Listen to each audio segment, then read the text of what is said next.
What's happening, everybody? Welcome to another solo adventure. I'm your host, Nick, and before we get into today's video, I just want to thank everybody for all their support for the channel.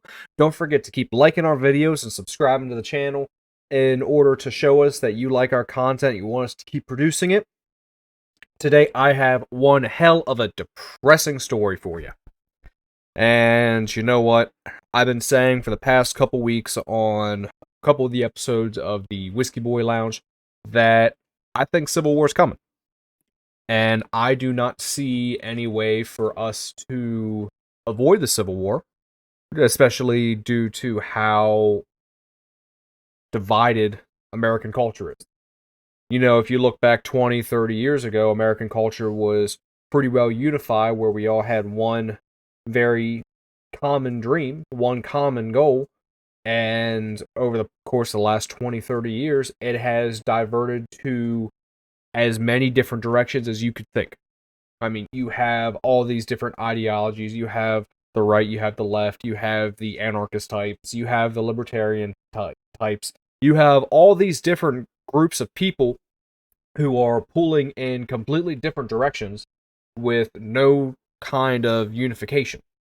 Now, one side tends to have control of the media. They tend to have control of all the other organizations, such as the entertainment industry, the news industry, and a lot of regard when it comes to the mainstream side of things. And it is definitely starting to seem like it's one-sided. It is all culminating to what I see as a civil war coming. Now, you're going to see a couple of my co-hosts on the podcast, which they have very valid points, so I'm not going to disparage them, but they have very differing opinions of me when it comes to Civil War. Now, what happened this weekend in Atlanta, which is the topic of today's video, it just seems like another nail in the coffin for me when it comes to Civil War that is going to come to this country. Whether it's today, tomorrow, a month from now, a year from now, hell, maybe even 10 years from now, I see something brewing. I'm going to go over a couple of different articles with you, trying to piece together the culmination of what's going on in Atlanta with their new training facility for the police department. But I'm also going to bring up an individual whose name is Aaron Danielson, who back in 2020 during the Summer of Love attended a Trump rally. And when he was leaving the rally, just walking the streets, there was an Antifa type who called him out and put two in his chest. Not for any reason. Not because he was a bastard. Not for any reason at all other than that he disagreed with Aaron Danielson on a political level, maybe even an economic level, or hell, just because he didn't like the guy because of who he wanted to vote for. And those are the stories that I'm seeing, and I don't see any way for this country to stay together and have one kind of unified vision without some kind of violence. And I pray I'm wrong. I hope that I am wrong when it comes to this cultural divide that I see in America, and I hope it doesn't end up in war.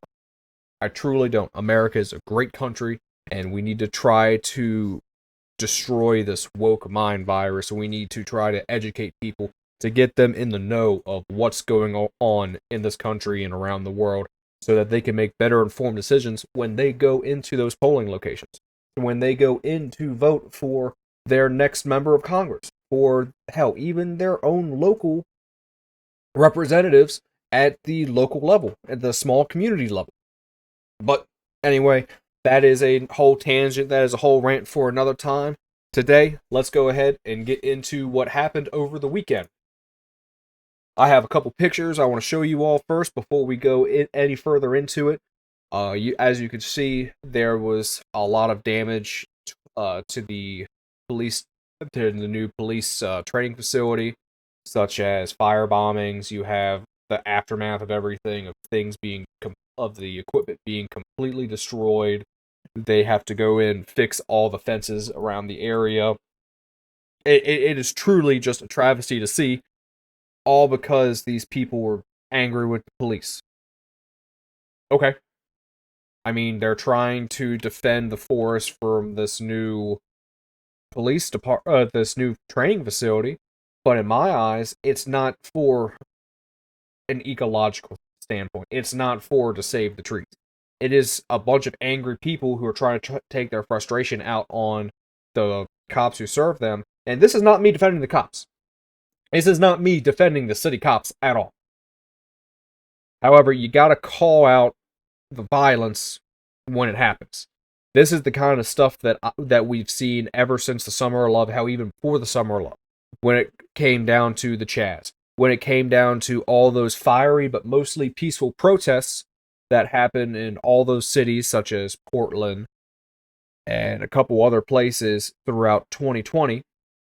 It just seems like the violence just keeps mounting up. It keeps getting worse and worse and worse. And there's really no way that I see to stop it without using force. Now, let's continue. Let's read on with the Daily Wire.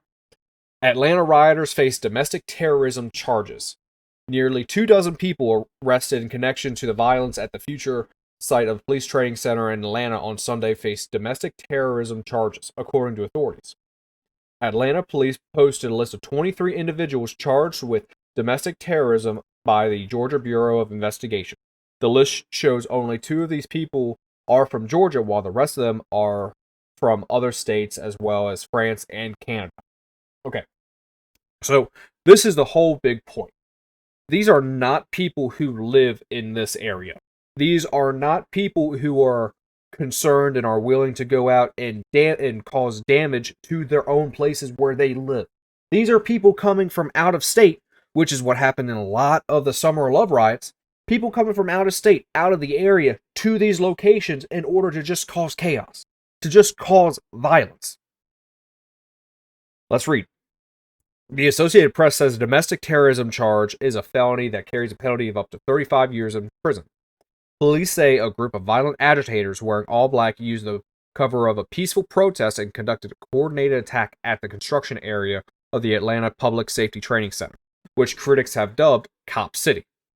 People launched fireworks and threw large rocks, bricks, and Molotov cocktails during the clash, said police, and some construction equipment caught fire.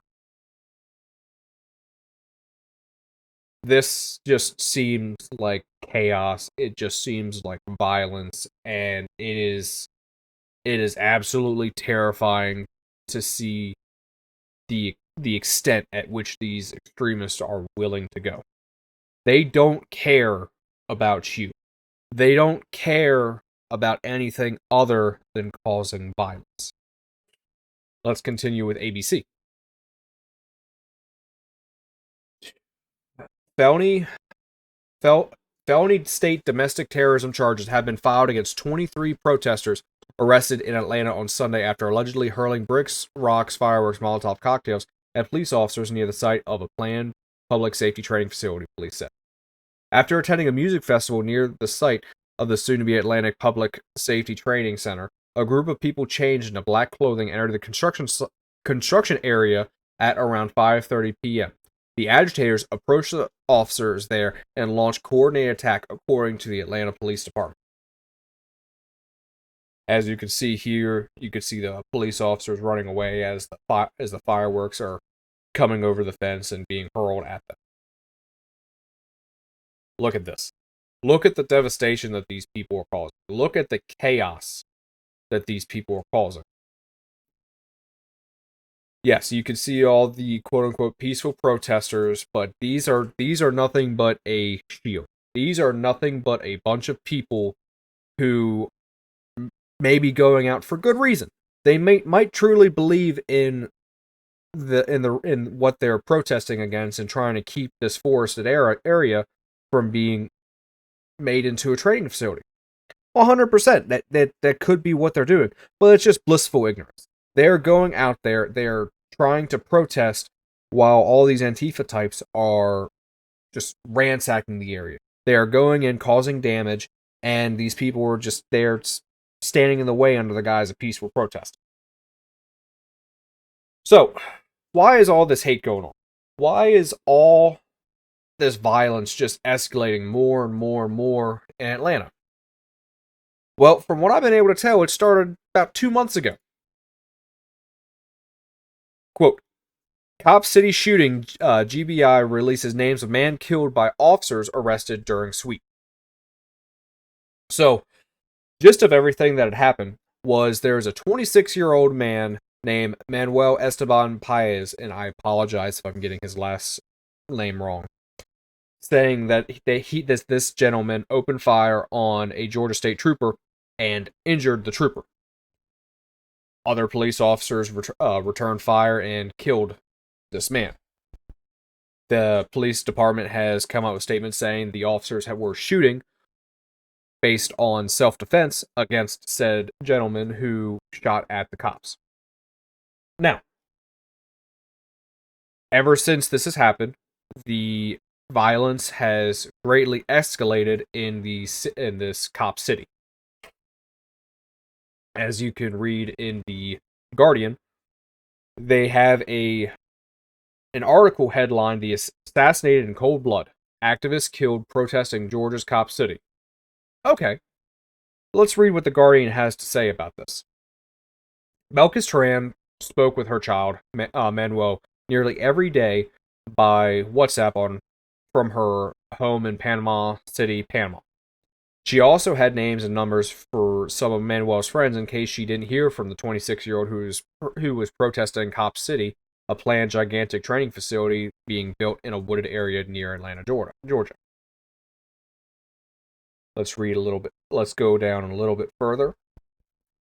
The police apparently found Manuel in a tent in the South River Forest southeast of Atlanta, taking part in a protest now in its second year against plans to build a $90 million police and fire department training facility in the land and separately a film studio. Officials say Manuel shot at the state trooper without warning, and officers returned fire, but they have produced no evidence for the claim. The trooper was described as stable and in hospital Thursday. See the footnote. Now, I want you to pay attention to see the footnote. You can see the narrative that they're posting, that he was just a fun-loving guy, that all he did was talk about his grandmother. He talked to her. He was trying to be there for a good reason. They mentioned that he shot first, but then go on to saying the shooting is unprecedented in the history of U.S. environmental activism, according to experts. If you go down a little bit further, quote, state killing of environmental activists are common in other countries, but never what happens in the U.S., according to Keith Woodhouse. You have all this. You have all these people coming out and criticizing the police. You have them come out and say how terrible it was, how this event never should have happened. But at the very, very end of the article, this footnote was added on the 24th of January, 2023, between final editing and the publication of this article. The GBI released information, including a photograph of the handgun that the agency said was in Manuel Terran's possession. The GBI said forensic analysis had confirmed that the projectile recovered from the trooper's wound matched the handgun. So you have this whole, I want to say, narrative formed around at the beginning of the article, talking about what a good guy he was and this and that. But then all the way at the very end it says, yeah, the gun that the police claimed that he had was actually the gun that shot the police officer. Now, is it possible that this was planted? Yes, of course it is. However, we've seen nothing but violence and escalation of violence over the past 3 years. I want to wait for more information to come out before I make a definitive judgment on it. But take all this information that I've given you today with a grain of salt. Try to look into it yourselves and do a little bit of investigative work of your own. Read around, look at other news articles, and just see what's going on in the world. Don't take my word for it. Take what you read yourselves and make your own decision on that. Now, that's going to wrap it up for me today. My name is Nick. I'm your host of The Solo Adventures for the Whiskey Boys. Don't forget to like this video, subscribe to the channel, and tune back in for more content.